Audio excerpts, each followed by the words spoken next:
Friends, what is the most important aspect of survival games? It's how realistic they look and feel. These can be certain elements of the game that you can also encounter in the real world, and in many cases, this also means that it will be completely hardcore.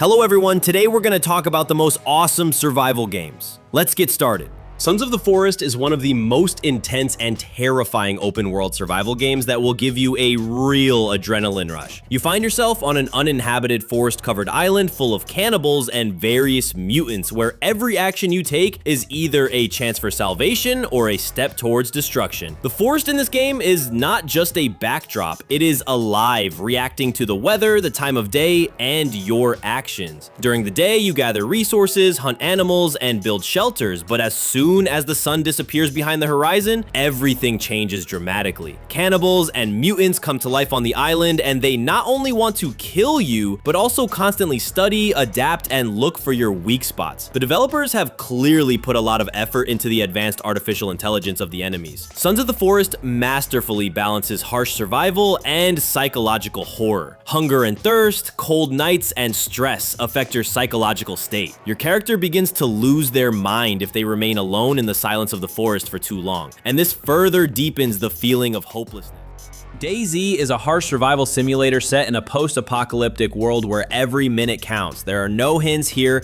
just you, desolate landscapes, infected creatures, and other players whose intentions, by the way, can vary greatly. In DayZ, you must search for resources, food, water, medicine, and weapons to avoid becoming a victim of the surrounding chaos. You will explore abandoned cities and towns, facing constant threats from both zombies and real people. Every item you find and every decision you make could save your life, or vice versa. One of the main features of the game is its multiplayer mode, where players can either team up to help each other or engage in fierce battles for resources. A day in DayZ can start as peaceful cooperation and end in a fierce battle. Ira immerses you in the grim, realistic atmosphere of a post-apocalyptic world where a constant sense of danger is combined with deep immersion.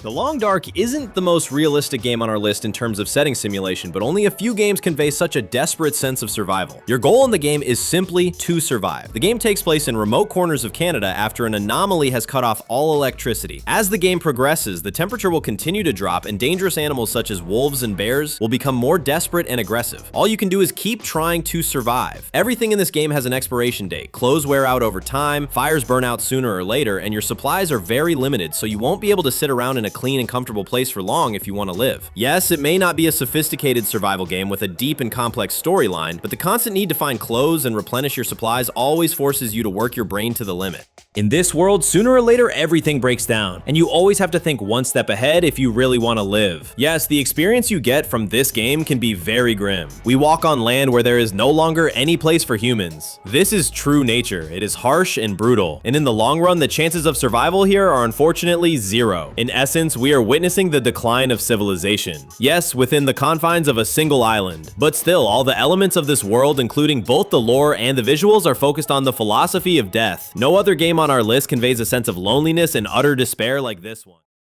Subnautica. No other game I've seen has such a large-scale, exciting evolution in human capabilities. You start the game as a frightened person who has been thrown into the middle of the ocean on an alien planet. What do you do next? Who knows? For now, your game world consists of a radius of a couple hundred meters around the lifeboat with the unknown surrounding you. The world exists regardless of you, and no one is going to explain its laws to you or help you in any way. It is older than you, stronger than you, more dangerous than you, and bigger than you. Therefore, you cannot do without constant attempts to overcome the limits of your abilities. You learn to survive where you are now. You turn a foreign and hostile world into your area of responsibility. Time will pass and you will easily cover kilometers, fight aggressive fauna for resources, stay underwater for weeks, and freely climb into the most confusing and frightening caves. It is this feeling which you have earned bit by bit and then with blood that keeps you hooked on this game. Here you look back at where you started and realize that you were incredibly weaker and that you now think in different categories, different quantities, and different orders.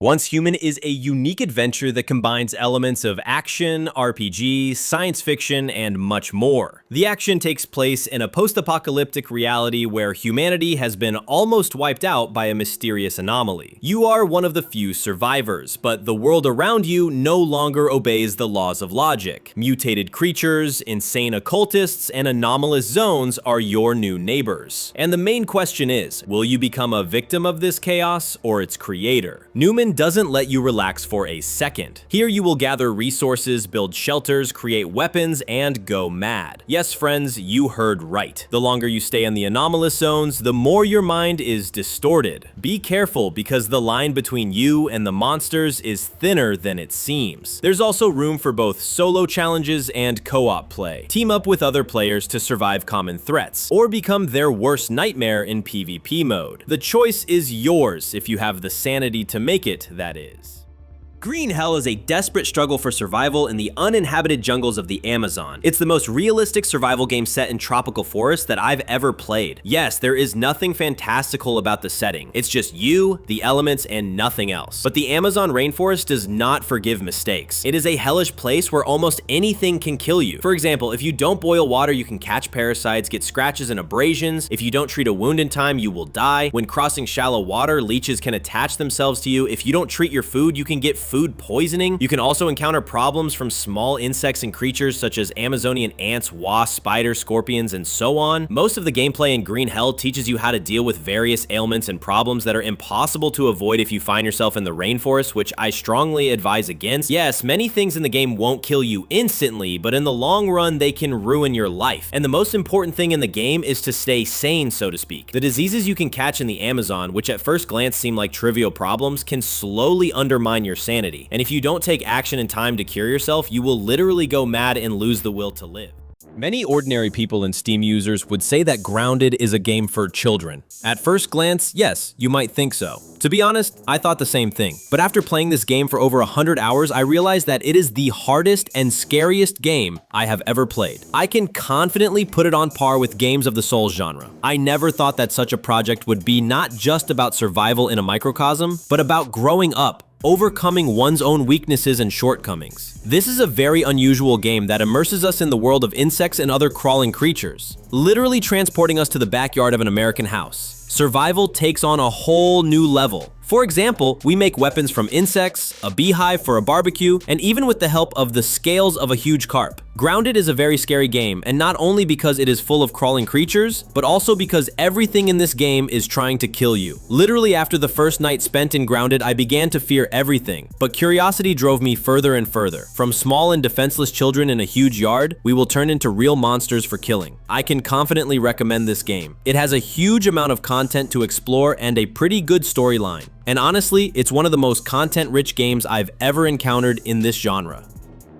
Ancestors the Humankind Odyssey, whatever anyone says about this game, it is definitely unique in its own way. I don't think you'll argue with that. The game is very difficult at the beginning and can easily disappoint and turn you off, but don't jump to conclusions, friends. You won't find games like this anywhere else. The main goal of this game is nothing less than the evolution of humanity. You start as a monkey-like human, just a human in the prehistoric past, and your main goal is to gain knowledge, learn new skills, and pass it all on to the next generation so that you can eventually become human. What makes this game so difficult, especially at the beginning, is that you start from scratch. Literally, you are a little monkey who knows nothing about the world, and the game will not explain anything to you. In this game, everything will be as mysterious as possible. At the very beginning of the game, the developers will honestly warn you that they will not help you much. And indeed, there will be no help here. You have to explore your surroundings, experiment with tools, and investigate the vast African landscape on your own, relying solely on your curiosity. All this is done in order to guide your distant ancestors through 8 million years of evolution and form new neural connections, ultimately resulting in you, well, more precisely Homo sapiens. So yes, I recommend the game. It's incredibly unique. Since its release in early access, Valheim has won the hearts of millions of players around the world, especially gamers who love the survival genre. In Valheim, you find yourself in the 10th realm of Norse mythology, where your task is to survive and prove your valor to earn a place in Valhalla. Starting with minimal equipment, you will gather resources, build a shelter, and craft weapons while exploring a procedurally generated world filled with diverse biomes, from dense snowy mountains to lush forests. The game offers a dynamic combat system with the ability to use various weapons and magic. You will face powerful bosses, each of which requires unique tactics to defeat. By the way, Valheim supports cooperative mode for up to 10 players, so you can prove to Odin that you are worthy of Valhalla with your friends. It will be much more fun that way.